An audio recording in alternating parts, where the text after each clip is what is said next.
Good morning, everybody. My name is Fabian Levy, and I serve as Deputy Mayor for Communications for the City of New York. We hope everyone enjoyed the long weekend and appreciate you all joining us today for our weekly in-person media availability.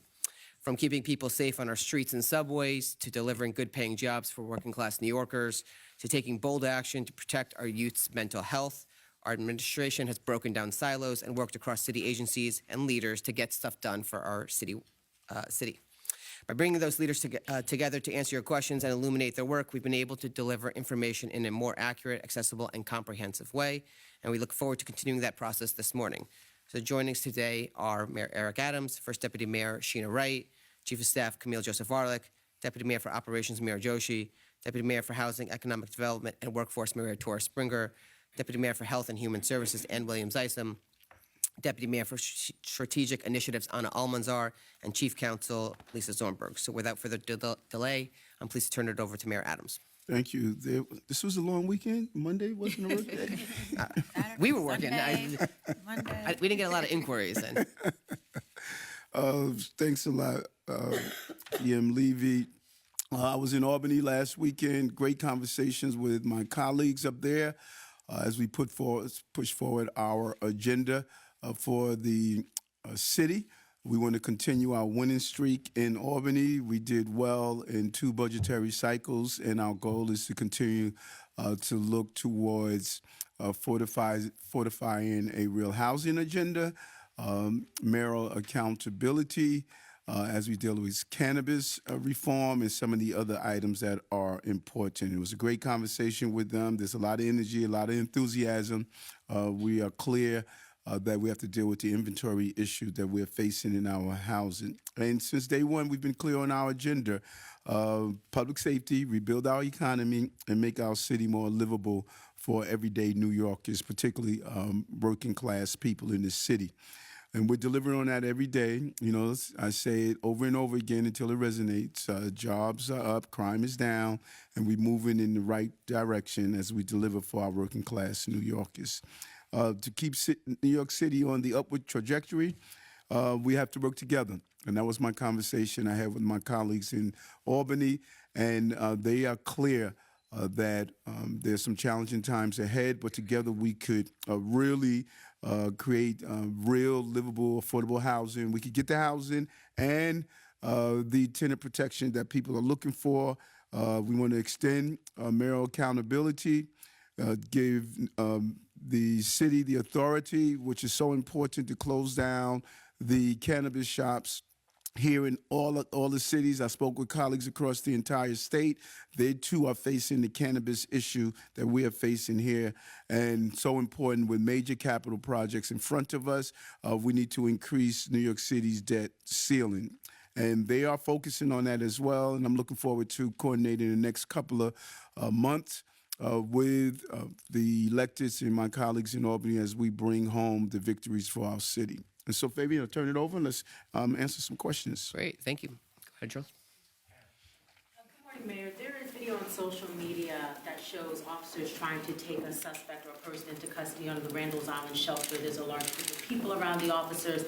Items are thrown at the officers. I don't know if you had an opportunity to view the video, what your thoughts are on the video. Is there any way to avoid incidents like this happening, especially in the wake of the assault of the officers in Times Square? And then I don't know if you have a reaction to the Legal Aid Society lawsuit over vouchers and the City Council approving a lawsuit as well. Yes, I saw the video and I was briefed this morning, and we are going to have a follow-up meeting. You know, we have, I think the numbers there are 5,000. How many we have at on Randall's Island? 3,000? 3,000 men in that facility. The overwhelming number of them are carrying out the roles here, looking to take their next step in the journey. Do you have bad actors? Yes. And anytime you have 3,000 people who are placed in an environment that they cannot work, they have to sit around all day. You know, things like this have the potential to happen. And I've said this over and over again. But the police officers went in, they carried out their job, they used the minimum amount of force to take the person into custody.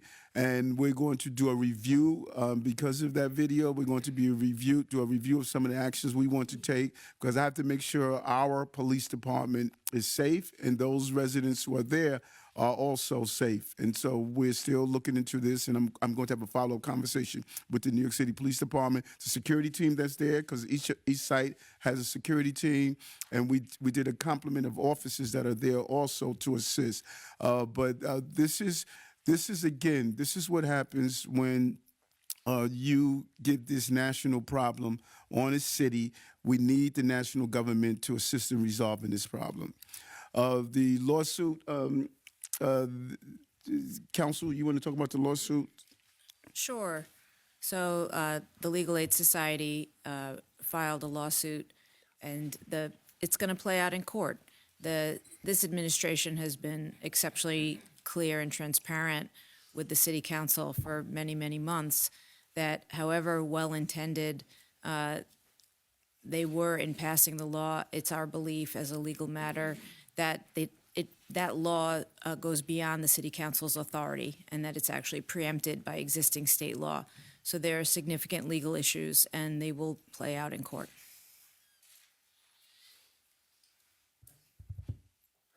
Oh, sorry. Thank you. I didn't know you were calling me.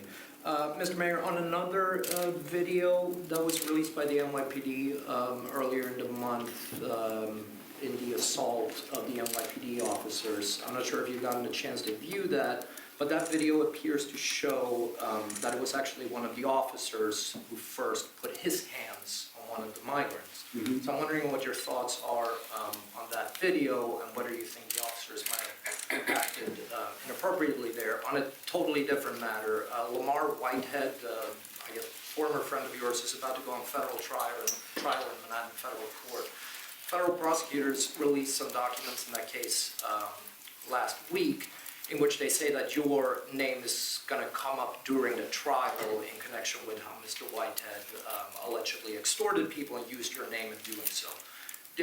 Does that concern you in the way that Mr. Whitehead has used your name for, allegedly corrupt purposes and in order to extract money illegally from people?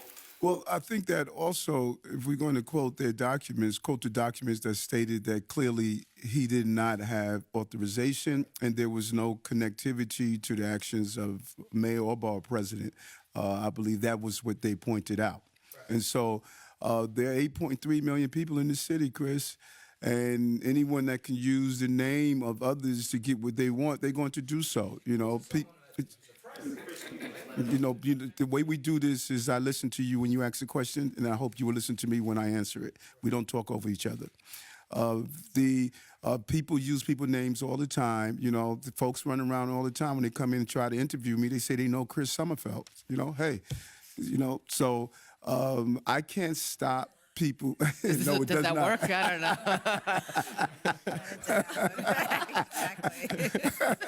don't know. So I can't stop people for hurling out the names of others. That's as old as one can imagine. People always use the names of people. But the investigators made it clear that he made promises on something he could not deliver. That's what was stated. And so my name may come up in the trial, and I'm sure it's going to come up with that same premise. He made promises that he couldn't deliver. The officer, I have not looked fully at the video, and the officer may have grabbed someone in the communications of carrying out his duties. And if the officer touched someone, no one gives the authorization to kick, punch, try to grab the gun of an officer. That's not acceptable. And if someone is using as a reason for carrying out that action, that the officer may have touched one person, but there was more than one individual who were assaulting those officers. It's not acceptable, and it's not going to happen. We have a sense of law in this city, and that is going to be carried out. Mr. Mayor, there have been a number of questions raised about the company that was hired to provide these debit cards for migrants to purchase food. Several questions, including the amount of money that they're getting paid, the fact that the same company was fired in Detroit because it was giving information about the credit card holders to ICE, and also questions about whether these debit cards for food are good for people who are in hotels and don't have the ability to cook food. I wonder if you could answer all these questions and whether you're going to review the company and its actions to see if it's actually fit for the project. So we have to be. I gave a mandate to the team, particularly our budget director, Jack Chihad, and stated we have to find a 20% decrease in the dollars that we are spending on migrants and asylum seekers. We have to find ways to cut corners and bring down the cost. And while we're doing that, we also wanted to address the food waste issue, which, mind you, 90% of the people were consuming the food, but there still was a 10%, and we want to find a zero loss to taxpayers' dollars. 177,000 people. We're required to give them 3 meals a day. We're required to accommodate them and house them and their cleaning and all the other things. And what this city has done, without the support that we believe we should be getting from the national government, we have been picking up the responsibility of doing so, and we've done a great job in doing so. International leaders have come and realized what we have done. Specifically with this card, it's a 500-person pilot project to see if it's successful. It is going to save us in the area of $7.2 million a year. I believe $600,000 a month. If we just sit back and just state we're going to just allow people to be here forever and just continue to hit taxpayers with dollars, not trying things new and different, we're not going to solve this problem. We are using this pilot to see if we're successful, we're going to expand it if we're successful. Because we got to find successful ways of bringing down the cost and dealing with this crisis that taxpayers should not be paying. And First Deputy Mayor Wright will go into the particulars of it. We attempted to go over it the other last week, I think, where we laid out last Monday the exact bullets of this so it could be explained. And so people want to give the impression that we did this in a cloak of secrecy, that we're not saving money. That's just inaccurate. DM Wright, you want to go over it? Do you think that the company was carefully enough vetted so that you were protecting the city? I mean, I know it was an emergency contract, but were there other people that could have provided the same service for less money? Are you getting the best bang for your buck? Without a doubt, and the DM would go, First Deputy Mayor will go over that. And as I indicated, there's several things I'm attempting to do in this city. One, to use technology. Two, MWBEs. Women and minority-owned businesses have historically been locked out. When you looked at the dismal numbers that women and minority-owned businesses have been providing. And how do we recycle our dollars? This program is not going to go to a large major firm. It's going back to small bodegas, grocery stores, people who hire locally. And to some people, we're pushing against the historical norm. We've denied these local entities and we've denied these small women and minority-owned businesses. So I know I'm disrupting what people traditionally would like for us to do. But I've made it clear from the beginning. We're going to reinvest in small businesses. We're going to go after women and minority-owned businesses because it is embarrassing how much business we do with women and minority-owned businesses. And this company has a unique way that I would like to see, if it's successful, to expand on using a product of this nature. But DM, you want to go into? Yeah. Detroit for selling the information to ICE? I think that's not true, Marcia. So I think we should. I read a lot of stories that. Marsha, that wasn't a story by the Post. It was by the Manhattan Institute. Just to remind you. So Craig, I don't know if he's in the room. Oh, there he is. He wrote a story 2 weeks ago or a week ago. I don't know exactly when. He actually wrote the story. Today's was not a story by the New York Post. It was a column by the Manhattan Institute. I just want to know if you feel that this is the right company to do the job since it was a no-bid contract. Yes, and we do, even in the no-bid contracts, you still vet. You don't just throw out and say you're going to give it to anyone. You still vet. We've been looking at this product of Mochify and this concept for close to 3 years now. When we first communicated with them on the campaign trail, we looked at the product. It went into my areas of products we're going to look at, like drones and the dyslexia screening. There were a host of things that we looked at, and so this is not something that just popped up last year. We've been looking at products of running our city more efficiently, and this was one of the products that we looked at. Yeah, and just to clarify, I think there were a lot of kind of inaccuracies in the wasn't an article, as you said, in the opinion piece that was in the post. One, the giving data, I don't believe that that's true at all.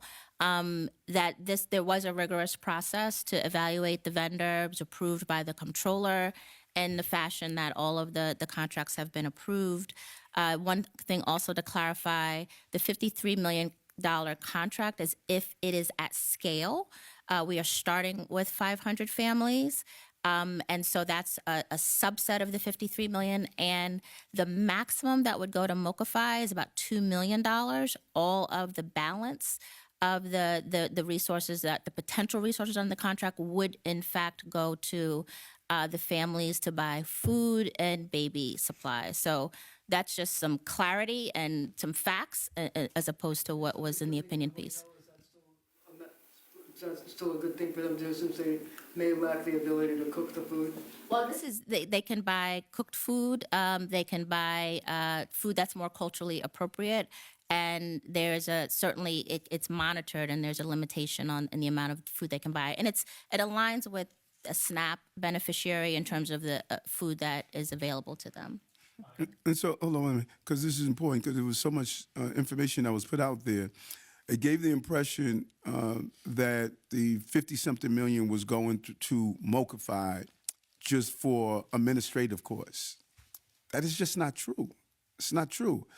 And then it states that we are going to spend billions of dollars. This is going to cost us less. I was very clear with the team. We're going to bring down the cost of migrant and asylum seekers. That was the goal of bringing down the cost, and we're finding ways to do so. And so we didn't roll this out with every migrant and asylum seeker that we had. We said, no, let's do this a 500-person pilot to see if it's effective. And so our three goals: MWBE, bring down the cost, bring down food waste, invest money locally into the economy, which many of our local businesses are hurting. This checks the boxes. This checks the boxes. And hopefully it is as successful as we anticipate. Then we could expand it even greater, and we can use this concept in other places that we are providing food services. I don't want tax dollars going outside the city to buy from large corporations outside the city. We want to invest locally in our local economy. They hire locally. It'll deal with our unemployment issue. So our holistic approach to government is different the way others. We want a holistic approach, one solution to solve a multitude of problems. That is how we operate. And the last thing I'll say is that they've been very successful in other major cities like Los Angeles and others, where they've expanded their product and their platform.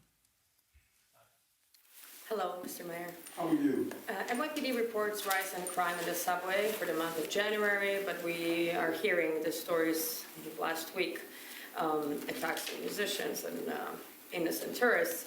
I'm wondering if there is any action and plan for action in response to that, specifically in the subways. Because I know there were extra officers in the past put in place, but some people report they don't see that much officers anymore.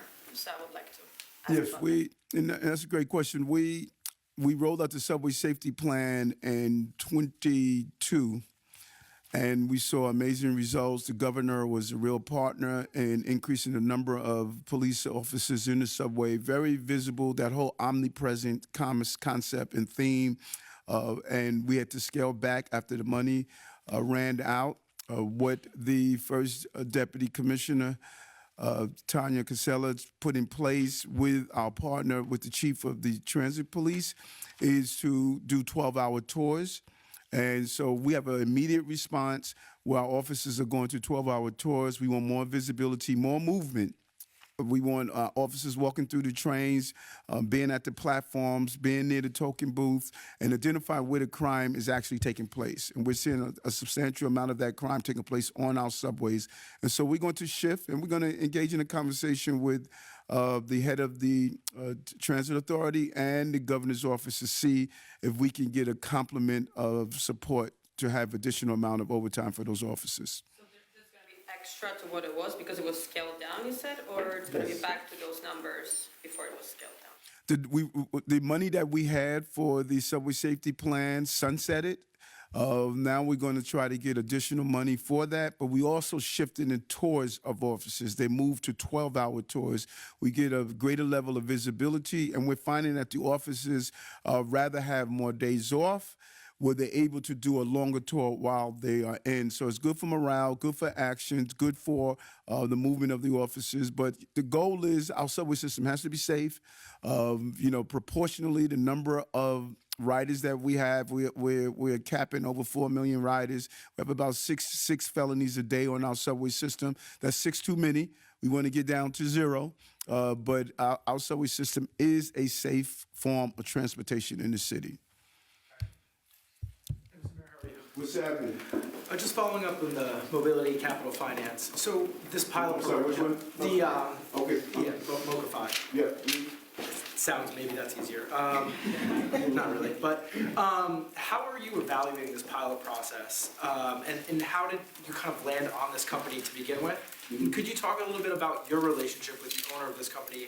I feel like I'm going to butcher his name. It's Bull Coaxum. I feel like you said you met him on the campaign trail. I found a clip of that the other day. Maybe you could talk about your relationship with him and then how you're evaluating this process. So let's peel it back into layers. Number one, there is no relationship other than a professional relationship. On the campaign trail, I had something called mayor classes, where I reached out across the entire country to find ideas of how to run cities more efficiently. I had some of the most prominent people in business and education and healthcare. Every morning, I used to have these meetings from 7 to 8 to 8 to 9 for the most part, and sometimes even earlier. They were one of the presenters. We looked at what they did in Los Angeles, and I looked at the whole concept of how do we use what we call cyber wallets. How do we use and centralize payment of goods and services in the city? They gave a very good presentation. It went into my book of We Will Visit Later.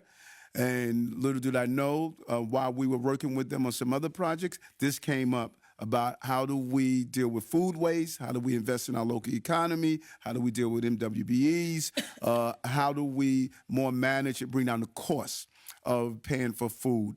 And they were one of the presenters. Reached out to the first deputy mayor and said, hey, you remember that presenter we had called MOCA-FI? Can we go look and see if that product is suitable here? And that's how we have it. So there's no relationship. We don't hang out on the Hamptons together or go to the baseball game together. They're one of the many presenters that we had presentations given to us when I was running for office. We're going to look at a combination of things. The investment into our local economy.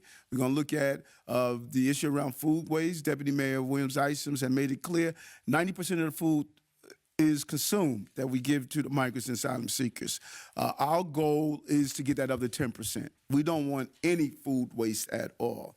And we're going to actually communicate with those who are using it, get feedback from them. Did you find it user friendly? Did it help you have culturally sensitive food? So it's about seeing how good the product is, and that's what pilot projects do. Pilot projects, before you fully invest, you want to find out how good this product is. And I think we may be onto something that's going to bring down the cost and invest in our local economy. But you got to try. We have to stop being afraid of trying new things. That's the problem what we've learned in the city. We keep doing the same things over and over again because everyone is afraid of criticism. And we're just not. We'll take the criticism. Some of it we knock it out the park. Some of it we don't get right. But we're going to try to run this city more efficiently because it was not currently being run that way. Mr. Mayor. How are you? I'm good, how are you? What are your concerns and how are you addressing the gang issue here in the city? And there are different levels of it. Last week, Governor Hochul was talking about more resources to retail theft. And she said there are organized gangs here in the city and coming in from out of town to, hold places up, rob them, wipe the shelves clean. Then you have gangs of young people that are shooting each other and bystanders are getting shot and people are getting killed in the process. And then you have gangs that are coming from other countries that are now participating in theft and violence and going to other parts of New York and Florida to do business in that regard. So how are you addressing this? It's affecting so much of what happens here in the city. I think that's a great question you're asking. And what I do is keep my fingers on the pulse of what's happening across the country.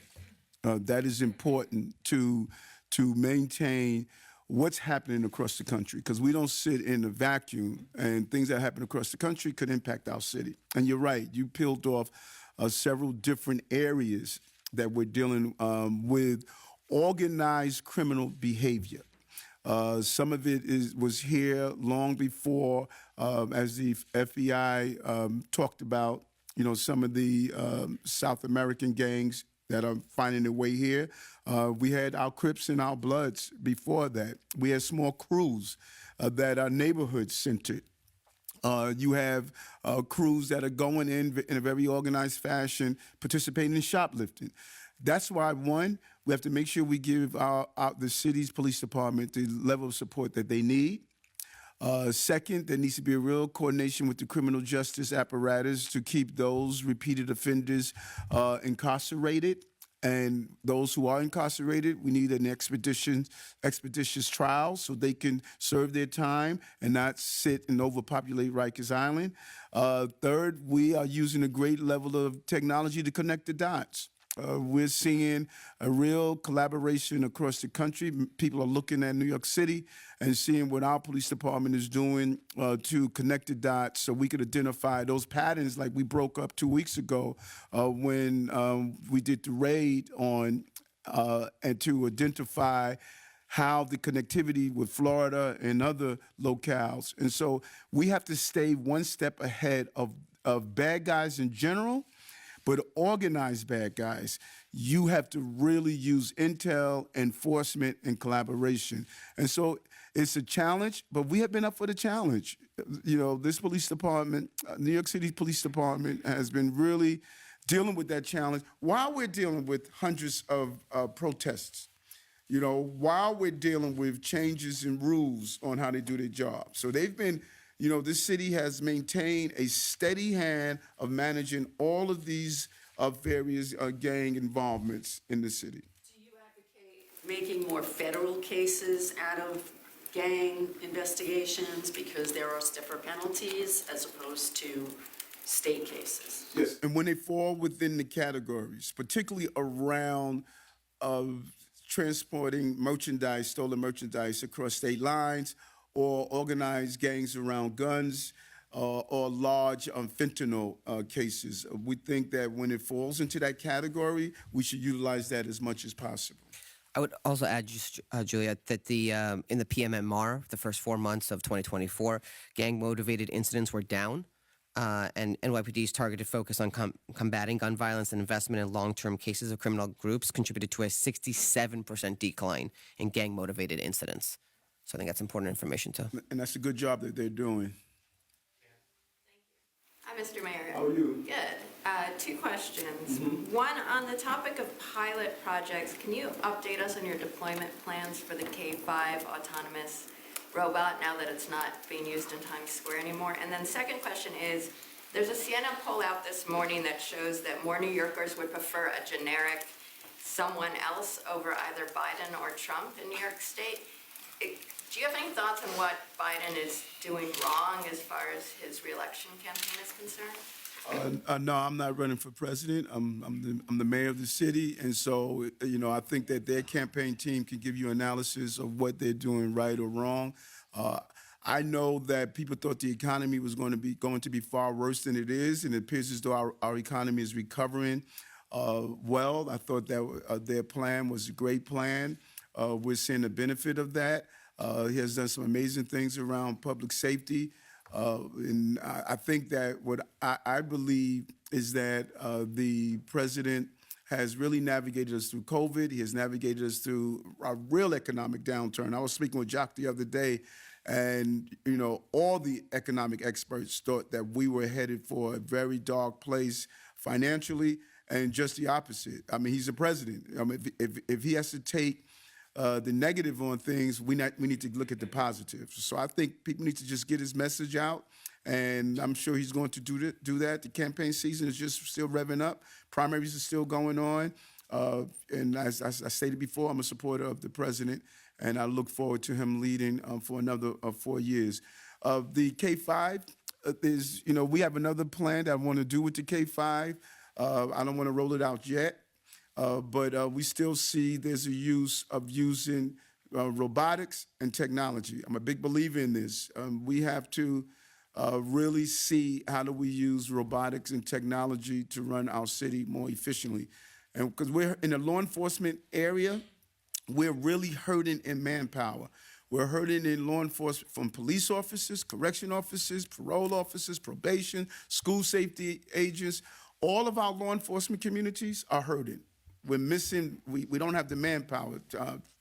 Deputy Mayor Banks sat down with me and gave me an analysis, a national analysis, and we should really be concerned about what is happening in the law enforcement area of our cities across America. People no longer want to be in law enforcement. And even when I talk to my DAs, they're having a problem getting district attorneys. And so the foundation to our prosperity is public safety. We could criticize our law enforcement as much as we want, but you know what? You're going to love them when you call 911 and that cop doesn't show up to your house. You're going to all of a sudden have a different feeling. Or when you can't have enough correction officers at your correctional facilities, it is idealism when you talk about you don't want police. Realism is when you need the police. And so we're going to find another use for the robot. We're going to try it, and if it's successful, we're going to pat ourselves on the back. If it's not, we'll blame the media. Hi, Mr. Mayor. Yes, how are you? Good, thank you. So one more question about the incident that happened on Randall's Island, Yes. the scuffle. So there was some women spotted in that video. I know it's a male-only shelter, so just wondering, is anyone allowed in there? Is there visiting hours? Or do people have to, I believe people have to check in, so just wondering about that. And then also any update on the cameras and metal detectors? I know you guys were talking about installing those at shelters, just how many have been done, and is there a timeline for when those are to be completed? So on Randall's, it's, we have adults, but we also have adult families, so there are women that are living at that location. And your second question had to do with Metal detectors. metal detectors. So there's a full review that's happening Can you right bring now. your mic down? So Sure. There's a full review happening right now of the security at all of our facilities, and particularly Randall. So if there's anything else to report out, we will certainly get back to you. But do you guys have a list of shelters that are getting metal detectors? And 'cause I know you guys were talking about installing those and cameras. We are looking at all of the locations as we do every single month to just make sure that we are aware of where there's been an incident, if there's a change that needs to be made to the security plan. Camille, there are cameras already though. Yes. So just to be clear, there are cameras at these facilities. Yeah. Yeah. Yeah, and That's been from the beginning, Morgan. That wasn't since the first incident or whatever. they're connected remotely also, so we get to complement the officers who are assigned there. If there's a indicator that something is about to happen, we want to deploy personnel when it's possible. And in this incident, we are re-examining when you have to go in and make an arrest like that. How do we make sure proactively no harm to the residents that are there and no harm to the officers that are responding? But I cannot emphasize 3,000 people in a setting that they can't do anything all day. That is just not, I've been saying this for almost a year now, that is just not an ideal situation. Even the most peaceful person being confined to an area with 3,000 people, even if you're the most peaceful person, there comes a time when it just irritates you, you know, and that's what we need to, we need to fix this problem. We've done a great job, folks. 110,000 people who came through our system took the next step on their journey. 110,000 people. Not too many people can say what we've done, but you still have 60-something thousand that are basically being told your American dream is paused right there, and they feel that way. Hi, Mayor Adams. I wanted to ask you, good, thanks, about a post from Deputy Commissioner Klaus Daughtry the other day where he said that the police department will be using drones to drop like inflatable rafts for people who are drowning. Yep. The police just referred me back to the tweet, Parks Department referred me back to the police department. I don't know if you or Deputy Mayor Zoshi want to talk about how many drones could be in use. Would they stay on the beaches or would they operate these drones for One Police Plaza? And then secondly, in speaking to people who are kind of experts at life-saving, you know, most people don't really realize they're drowning until it's too late. We have a dire lifeguard shortage. There's also, most of the drownings occur when there are no lifeguards. So can you talk about how some of this will work? Has it been tested here in the States? I know maybe Australia has been working on this, but I just wanted to get any more details you have about this drone program. Yeah, yes, and first of all, New York needs to lead from the front. We don't follow, we lead. And I had a presentation last year on the use of drones, dropping inflatable life rafts to people who are find themselves caught up in a riptide, find themselves in the threat of drowning. The communication, you can actually communicate to the person who's in the water, you know, to, you know, sort of calm them down, you know. So they're still working out the particulars. I was extremely impressed when I saw the video camera that's attached to allow people to know exactly where the person is located, and it's a new process. And as you mentioned, we have a real shortage of lifeguards. Mind you, we have a lot of migrants and asylum seekers, and we allow them to work. They can feel the lifeguard shortage that we're having. Within a week. Yeah, exactly. Right. You know, and so this is a pilot. The police department is going to do a full presentation. You know, they're going to show you how it works. It's going to be deployed from locales in the beach areas. I think they're going to start out with Coney Island, and they're going to grow from there. But I saw the deployment last year during beach season, and I think it can be a great addition to saving the lives of those that we lose over the summer. DM Mayor Joshi, you want to add anything to that? Sure. And as you know, we used some drones last summer, and so we'll continue and expand upon that work this summer. And it's really important to have those extra eyes in the sky. I'm happy to report we have more lifeguards signed up at this time this year than we had last year. We're still in the process, and that's thanks to the wage increase that now makes New York City on par with some of our competitors. And if you're going to get paid the same, why not be on a New York City beach? So I think more lifeguards are certainly interested in working in New York City. But the key thing is it's eyes in the sky, and they also have the ability to communicate directly as those photos come in with the lifeguards that are on the beach. And so with that interaction, you can see further, and you still get the benefit of activating our safety personnel and our lifeguards that are on the beach.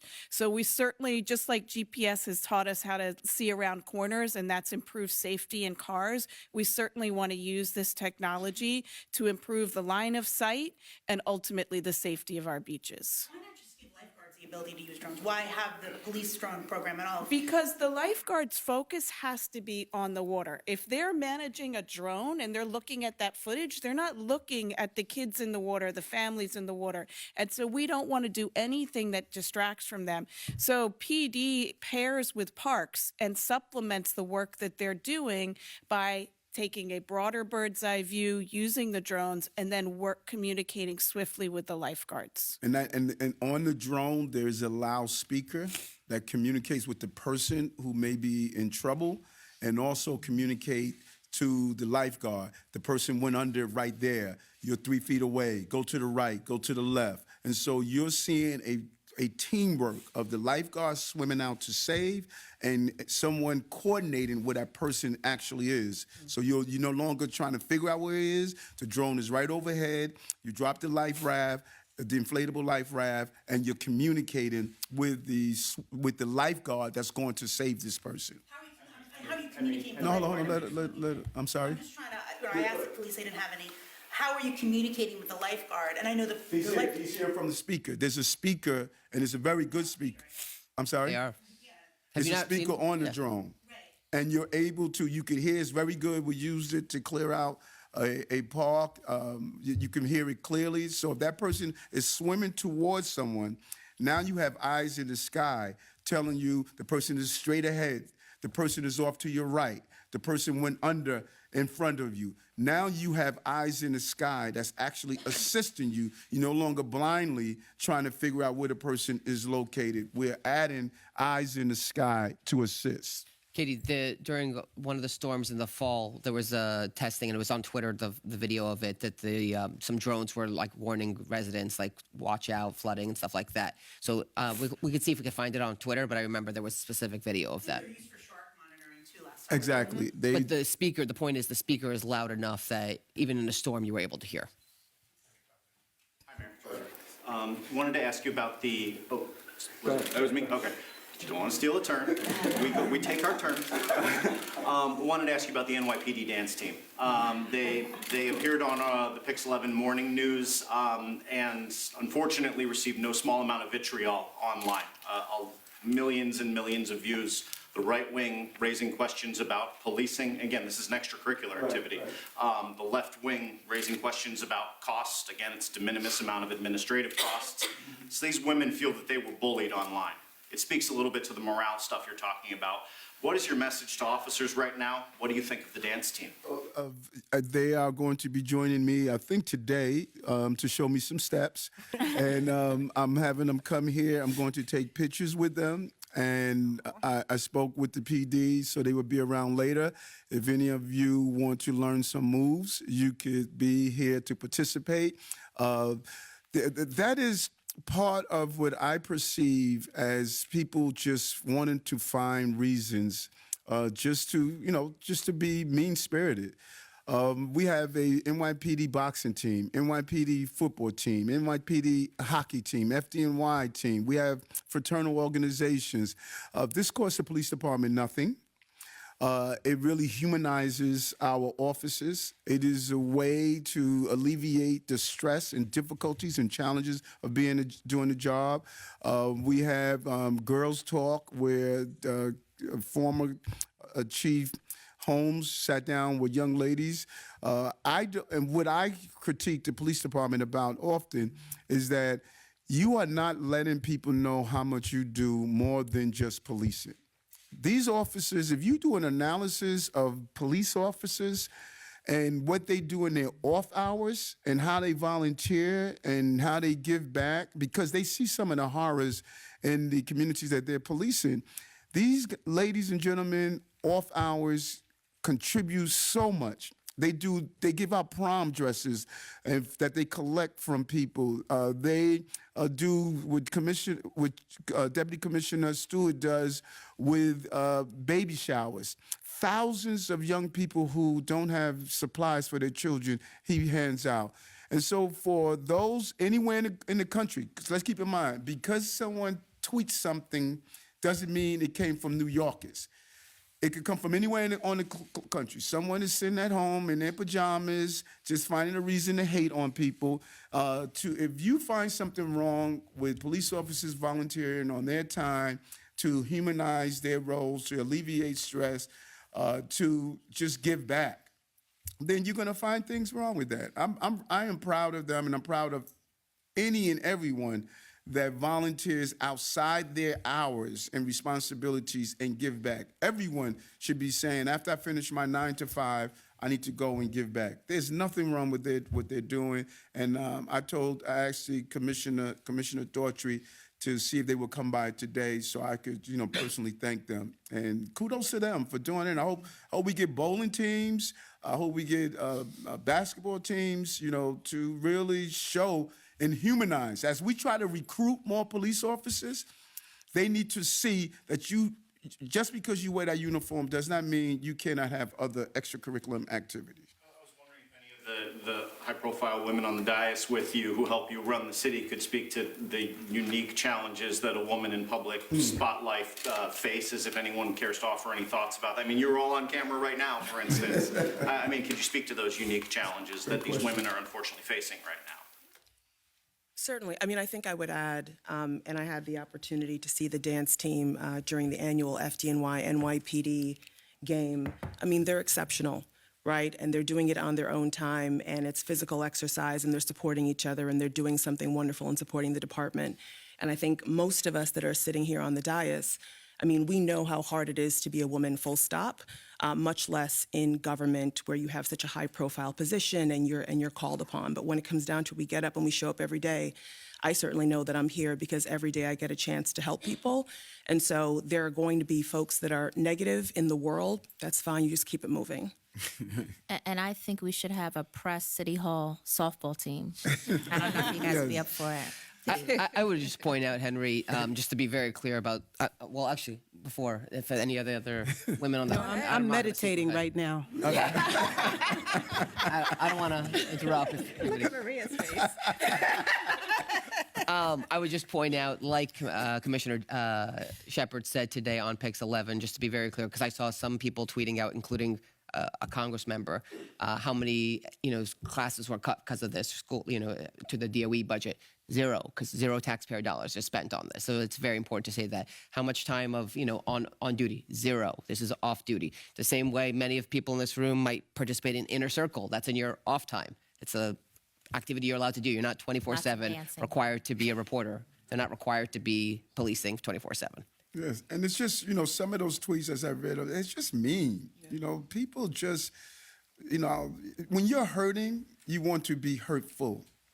And it was just mean. And so I want those women to know that I appreciate them, New Yorkers appreciate them, and I appreciate all of these officers and what they do off hours. They go in, they put their lives on the line, and instead of staying home, they go out and say, how can we help people that they're watching, going through these difficult times. And just some of those tweets was just mean people saying and doing mean things.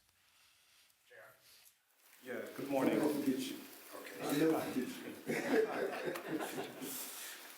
morning, Mr. Mayor. How are you? Good morning to the team.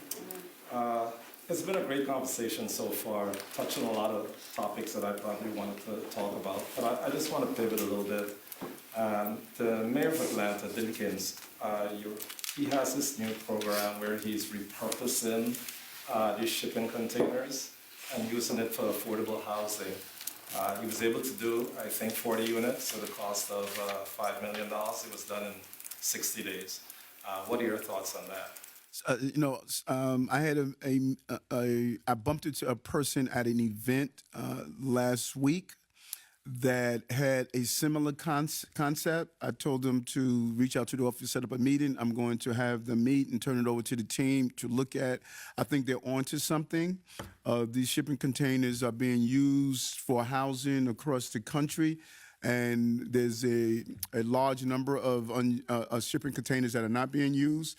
I think it's a good idea. I'm going to reach out to the mayor of Atlanta, who's a good friend, and probably send a team to take a look at what he's doing. But I think they're onto something. And it's about finding the land. It's a little different in Atlanta than here in New York. They have more open space, but from what I saw in the review of the document that was given to me, I think there's some great concept here. You can stack them on top of each other. They're very sturdy, so there may be a way that we can use this, and I think it's a good concept. And we're going to try. We're going to try some type of pilot if the team looks at it and say there's a feasibility to it. Women's History Month is next month, and some of the ladies from your team, I would love for them to visit the Reset Talk Show so we could highlight them. So I'm going to be reaching out. You know, we have a great audience, and we want to salute you women. I love that. Listen, they are my secret weapon. You know, I tell them I don't think they get out enough.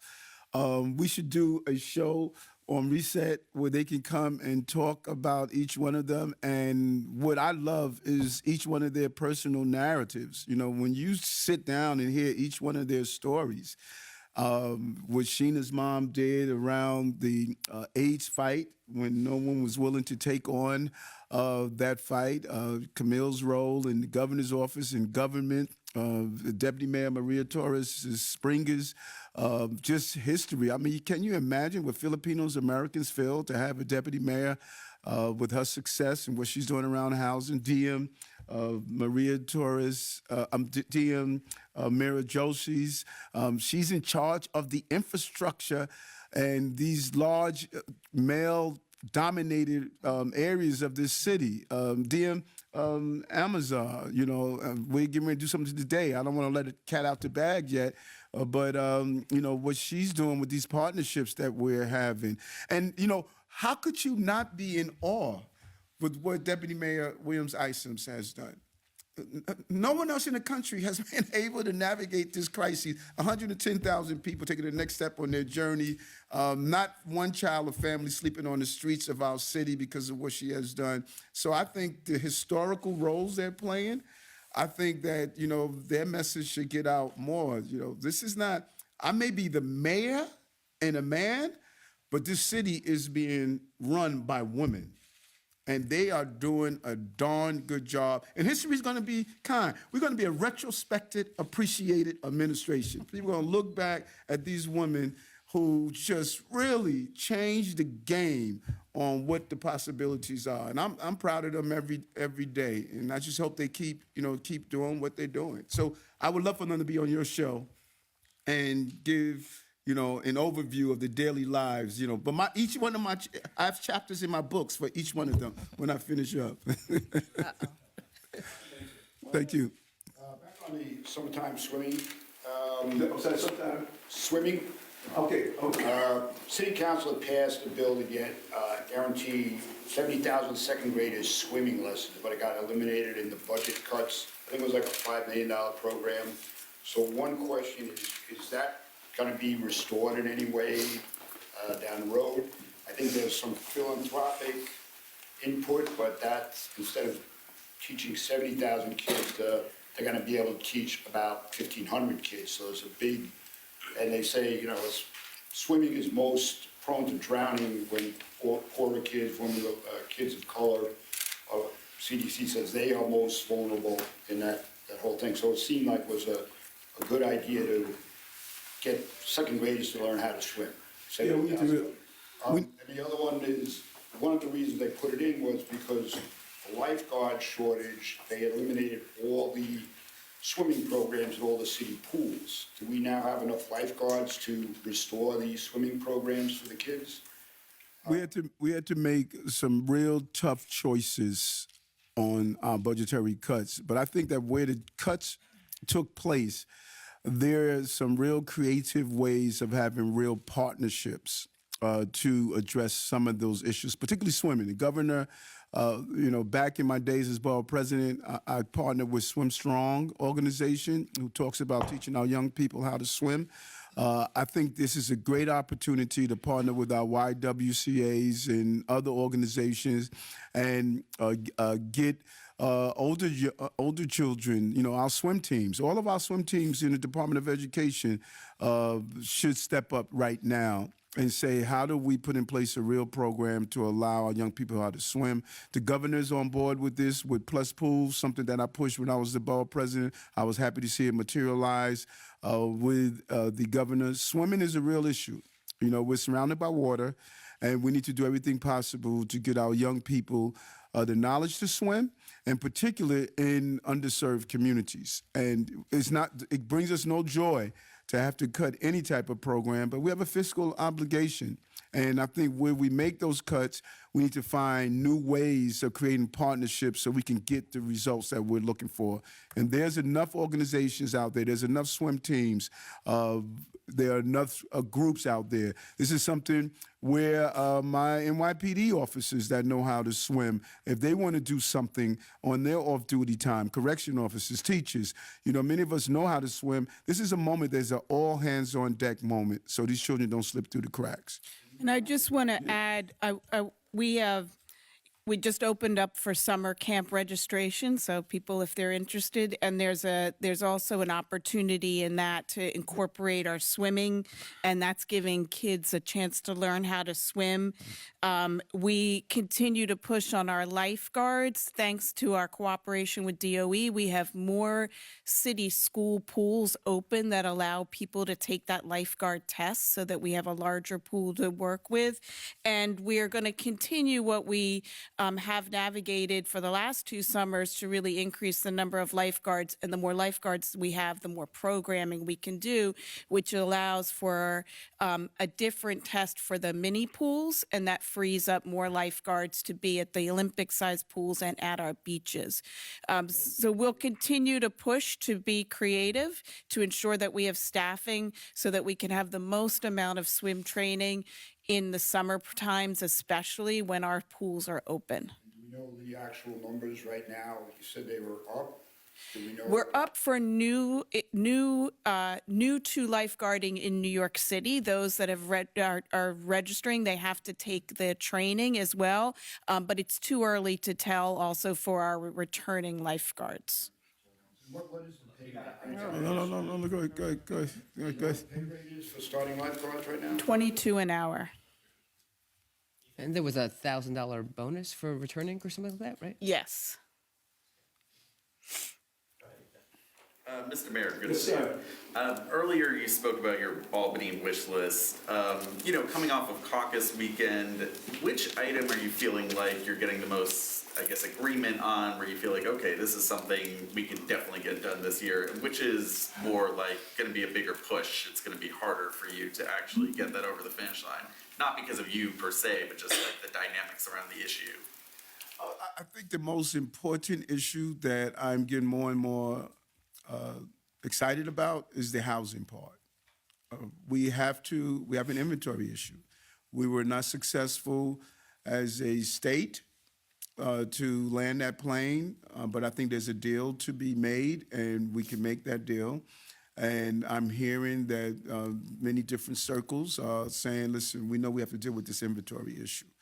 And so I think that is probably going to be the most challenging, but I'm still hearing good energy up there. And Tiffany Raspberry, the Intergovernmental Affairs leader, her and her team up there, Chris Ellis, Diane Savino, former state senator, and others, they've been up there really pounding the pavement, really being proactive to get this through. And all the items are important. Cannabis, we got to deal with this cannabis issue.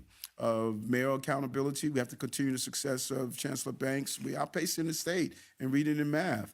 And people are looking at our reading program across the state. Raising our debt ceiling. We have everything from Rikers to BQE to class size. All of this is connected to this issue. So all of them are going to be challenging. Albany is Albany, but it's clear the energy there is very inviting. We had some great conversations with the caucus, with individuals, members, with the leaders up there, and I think we're going to continue our winning streak. We're going to do well in Albany. Ms. Zordberg, under Callahan and its progeny, what is the basis for treating a migrant homeless person different from a traditional New Yorker homeless person?